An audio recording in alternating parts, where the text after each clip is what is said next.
Hello lovelies, welcome to Narc Free Formula. My name's Freedom, thank you for joining me. Today's episode is about, do narcs all cheat?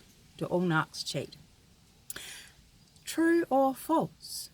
That is the question. Alright, stick around because I'm going to tell you. But before I do, can I remind you to like the video, subscribe to the channel and hit the bell notification so you don't miss any upcoming episodes. That would be awesome.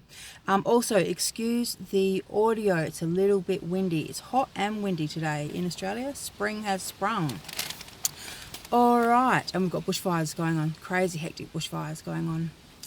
Alright, lovelies, I've got some notes. So if I'm looking down, that's what I'm doing. So, can narcissists be faithful or loyal? Well, common folklore says that all narcs cheat. I myself, the jury was out for me. I used to believe that no, mine was faithful. That is past tense. Evidence has arisen since then, and I realised that the combination of the narc narrative, so what he was telling me about his, that he was loyal, that he would never cheat, that I could always trust him, blah, blah, blah, blah, blah. The combination of that paired with my ability to overlook evidence had me believing that no, that mine never cheated.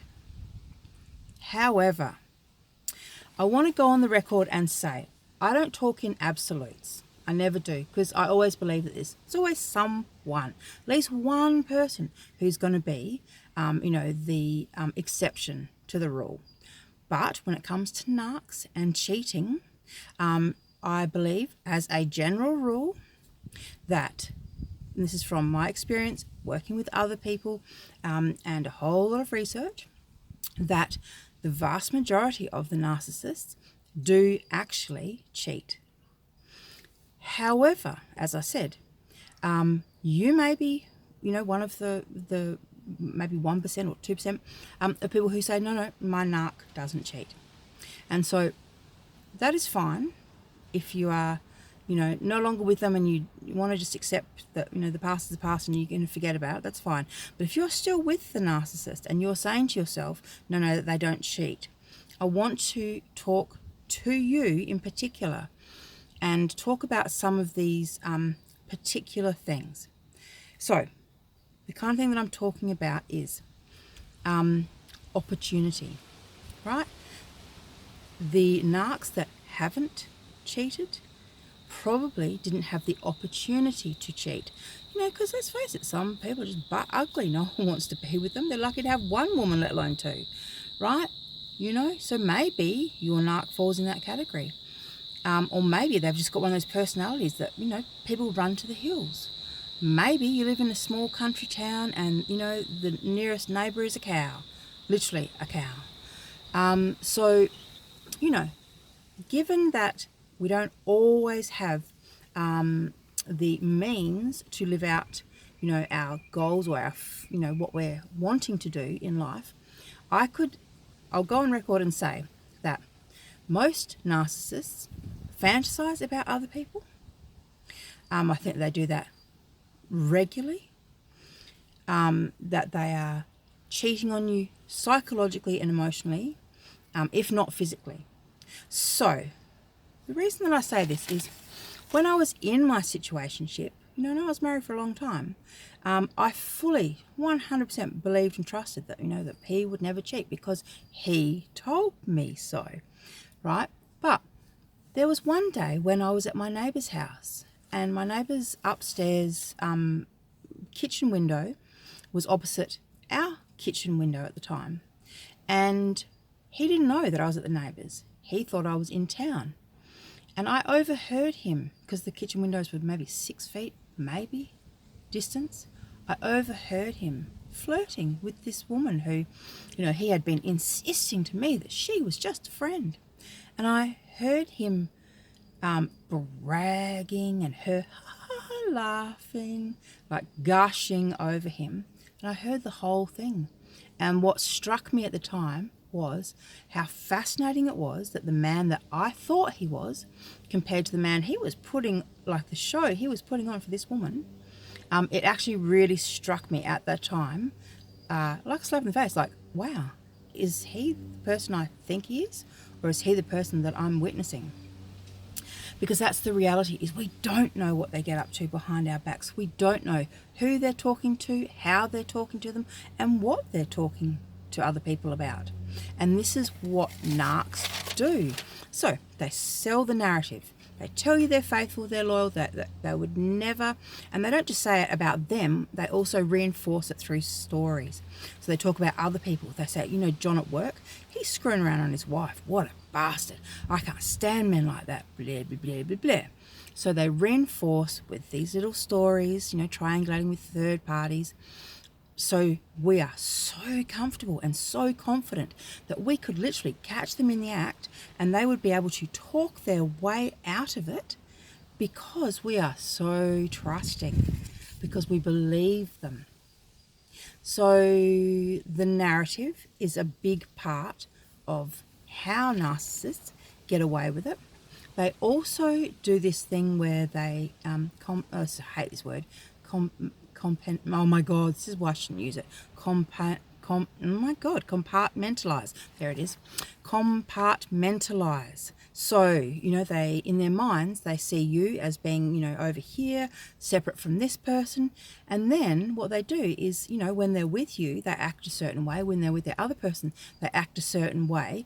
But if you put the two together, what they always do is they will always act the way that will serve them the best.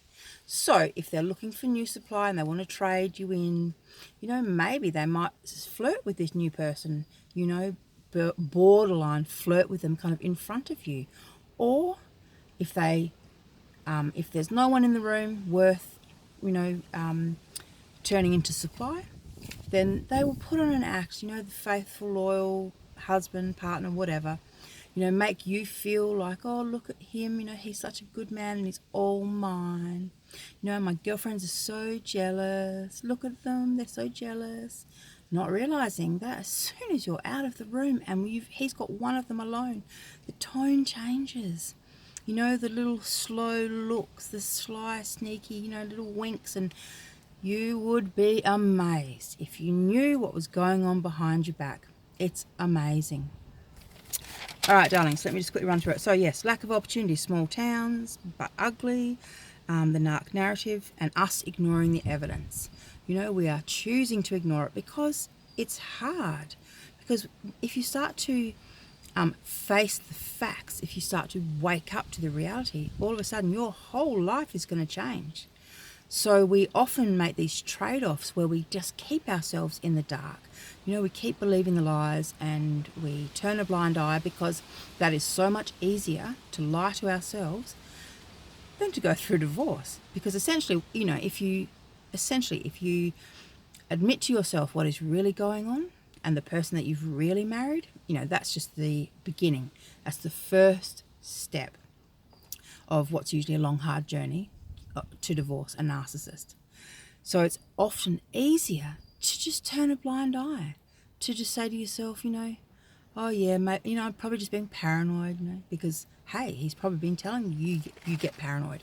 He's probably been reaffirming all those kind of beliefs that you have about yourself, or instilling those kind of beliefs into you. Why are you so paranoid? Why are you so insecure? You know?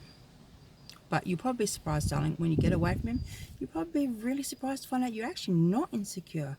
You're not paranoid, and you don't get triggered by normal people in normal situations. It's because you're super sensitive and you're picking up on all these signs and signals that are just under the surface. Subliminal stuff, subtle stuff, right? And narcs are really, really good with all of that. That's the realm that they work in. You know, they don't come out and make bold statements. They make you know, statements that you could take it one way, you could take it another, and they get away with it. They get away with it. It works.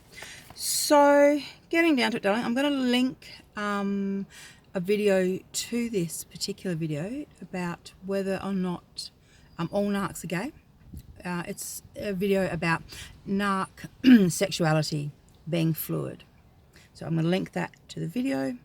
And I just want to end up by saying that, so as a general rule, although I do not believe in absolutes, I will go on record and say that if your narc hasn't cheated, it's probably because of lack of opportunity.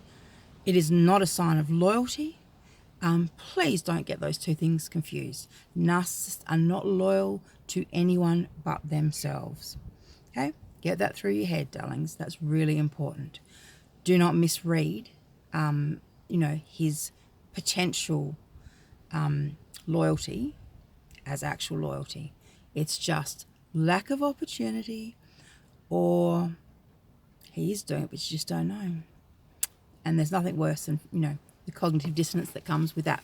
But that, my darling, is for another video. So thank you for watching. And if anyone wants a one-on-one consult, the link's in the description box. I will see you guys not tomorrow, but the day after. Bye.